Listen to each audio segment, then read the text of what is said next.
Hello students.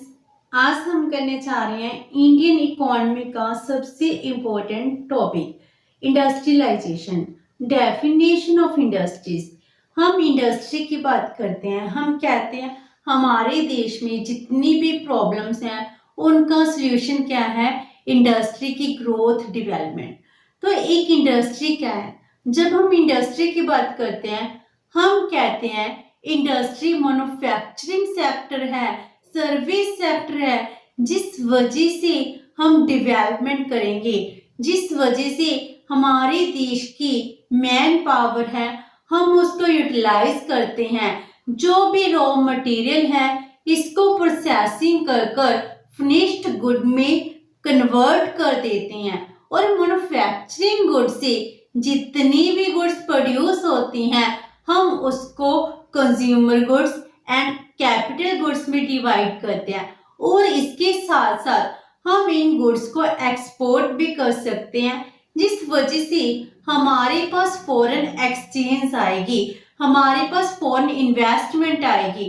अगर हम चाहते हैं हमारे देश की डेवलपमेंट हो, हमारी इकोनॉमिक प्रॉब्लम्स का सलूशन हो, तो हमें मैन्युफैक्चरिंग सेक्टर को डेवलप करना पड़ेगा। मैन्युफैक्चरिंग सेक्टर की जब हम बात करते हैं तब हम कहते हैं इंडस्ट्री सेक्टर में कौन कौन से सेक्टर हैं उसको डिवाइड कैसे करें। कौन से सेक्टर को हम माइक्रो सेक्टर कहते हैं, स्मॉल सेक्टर कहें, कॉटेज इंडस्ट्रीज कहें या फिर लार्ज सेक्टर्स कहें। तो हमारे गवर्नमेंट ने इसको इन्वेस्टमेंट के बेस पर डिवाइड किया हुआ है। तो हम देखेंगे कि किसी सेक्टर को हम कब माइक्रो, स्मॉल या मीडियम एंटरप्राइज कहते हैं। जब भी हम इंडस्ट्रियल ग्रोथ की बात करेंगे, इंडस्ट्रियल ग्रोथ में यही है, अगर इंडस्ट्री सेक्टर डेवलप होगा तो इकोनॉमी की ग्रोथ होगी, डेवलपमेंट होगी। इंडस्ट्री सेक्टर और मैन्युफैक्चरिंग सेक्टर दोनों सेम थिंग होते हैं। इंडस्ट्री जिसको हम कहते हैं जिससे देश की प्रोसेसिंग हो रही है, देश में डेवलपमेंट हो रही है एंड जिसमें गुड्स प्रोड्यूस हो रही हैं। एंड मैन्युफैक्चरिंग भी वही सेम थिंग है, गुड्स को मैन्युफैक्चर करना। जो रॉ मटेरियल है, रॉ मटेरियल को प्रोसेसिंग कर कर उसको फिनिश्ड गुड में प्रोसेस कर देना, कन्वर्ट कर देना ही मैन्युफैक्चरिंग कहलाता है। That's why both are the same thing, industry और द मैन्युफैक्चरिंग। इसको हम सेकेंडरी सेक्टर भी कहते हैं। अगर हमारे देश की बैकबोन क्या है? एग्रीकल्चर सेक्टर है। एग्रीकल्चर सेक्टर को हम प्राइमरी सेक्टर कहते हैं। उसके बाद हमारा सेकेंडरी सेक्टर आता है जिसको हम इंडस्ट्रियल सेक्टर और मैन्युफैक्चरिंग सेक्टर भी कहते हैं। अगर हम चाहते हैं जितनी भी हमारी पॉपुलेशन है इसको हम ट्रांसफर कर सके, अनएम्प्लॉयमेंट की प्रॉब्लम को दूर कर सके, इसके लिए जरूरत क्या है? मैन्युफैक्चरिंग सेक्टर को डेवलप करने की। इसके लिए जरूरी क्या है? हम स्मॉल स्केल इंडस्ट्रीज को डेवलप करें, कॉटेज इंडस्ट्रीज को डेवलप करें, जिसमें बहुत ज्यादा लेबर अब्सॉर्ब होगी, लेबर को एम्प्लॉयमेंट मिलेगी और हमारे देश की जो इकोनॉमिक प्रॉब्लम है, पॉवर्टी, अनएम्प्लॉयमेंट, रीजनल इम्बैलेंसेस, ये सब प्रॉब्लम्स खत्म हो सकती हैं। तो इंडस्ट्री सेक्टर कौन सा है? जो मैन्युफैक्चरिंग करता है, प्रोडक्शन करता है। प्रोडक्शन की वजह से ही क्या होती है? हमारी बेसिक नीड्स फुलफिल होती हैं। हमारे कंज्यूमर गुड्स हैं वो प्रोसेस होकर आती हैं। वो प्रोसेसिंग कौन कर रहा है? इंडस्ट्रियल सेक्टर कर रहा है। तो आज हम करते हैं डेफिनेशंस ऑफ इंडस्ट्रीज, जिस वजह से हम क्लासिफाइड करते हैं कि कौन सी इंडस्ट्री माइक्रो इंडस्ट्री है, स्मॉल इंडस्ट्री है, मीडियम एंटरप्राइजेस है और लार्ज एंटरप्राइज है। तो इसके लिए हमारे देश में एक एक्ट आया था, MSMEs एक्ट 2006।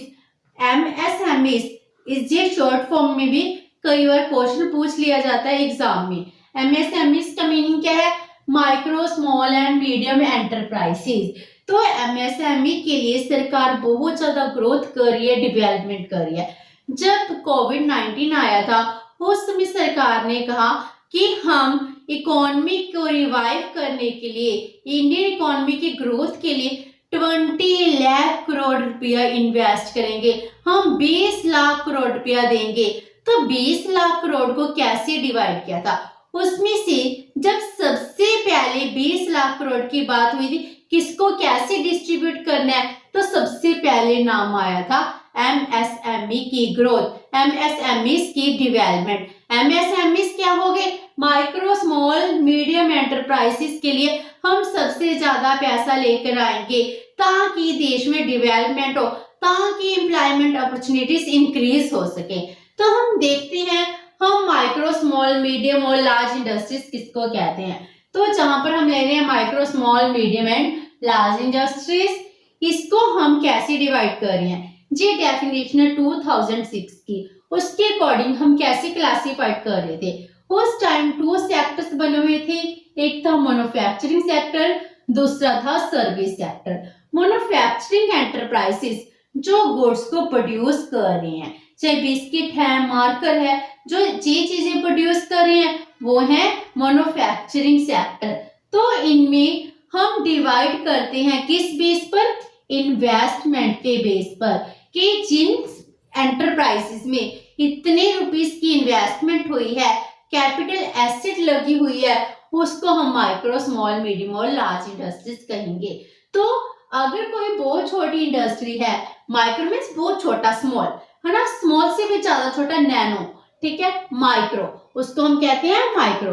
अगर कोई इंडस्ट्री माइक्रो इंडस्ट्री है, उसमें इन्वेस्टमेंट कितनी लगी होगी, 25 लाख से भी कम, लेस देन 25 लाख। अगर 25 लाख तक की इंडस्ट्री से एक बिजनेस चल रहा है तो हम उसको कहते हैं माइक्रो इंडस्ट्री।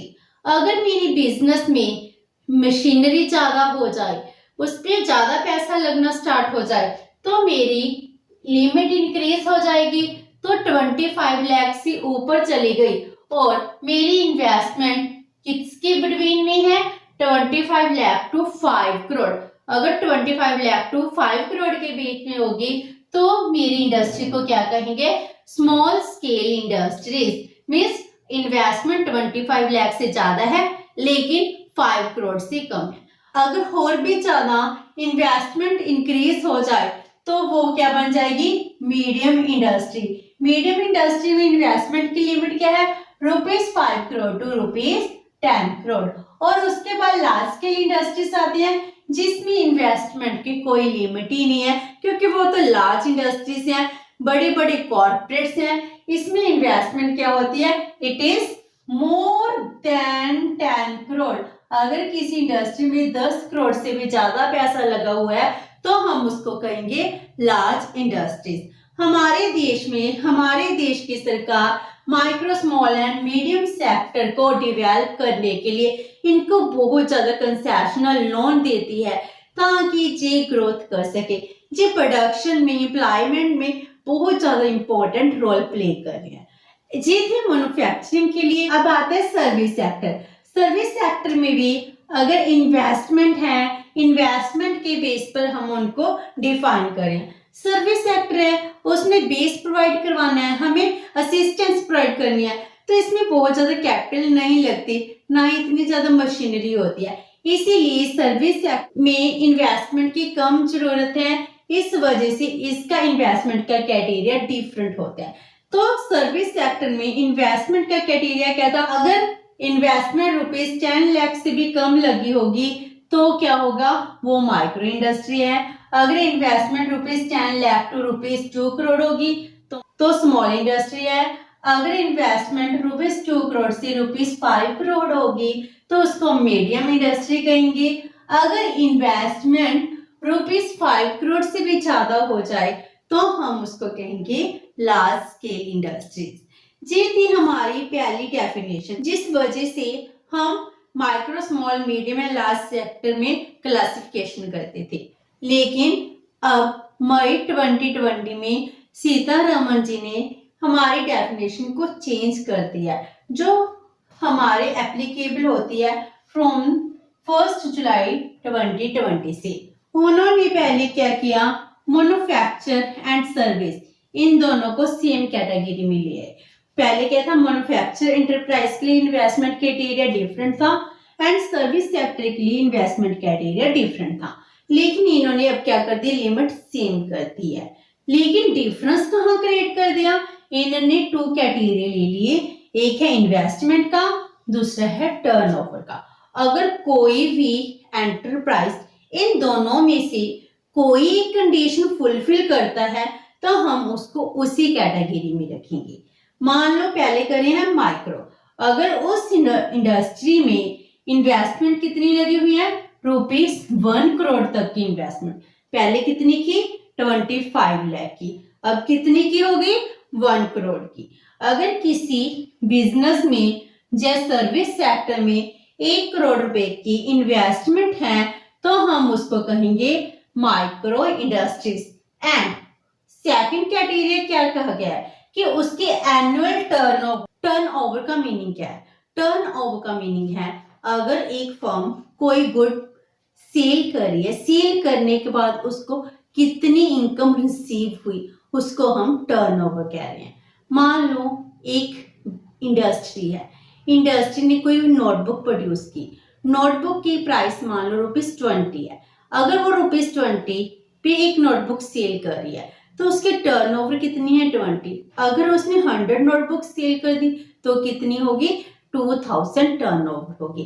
तो इस तरह हम टर्नओवर कह रहे हैं जिसमें कॉस्ट भी इंक्लूड है, प्रॉफिट भी इंक्लूड है। हम टर्नओवर की बात कर रहे हैं, प्रॉफिट की बात नहीं कर रहे।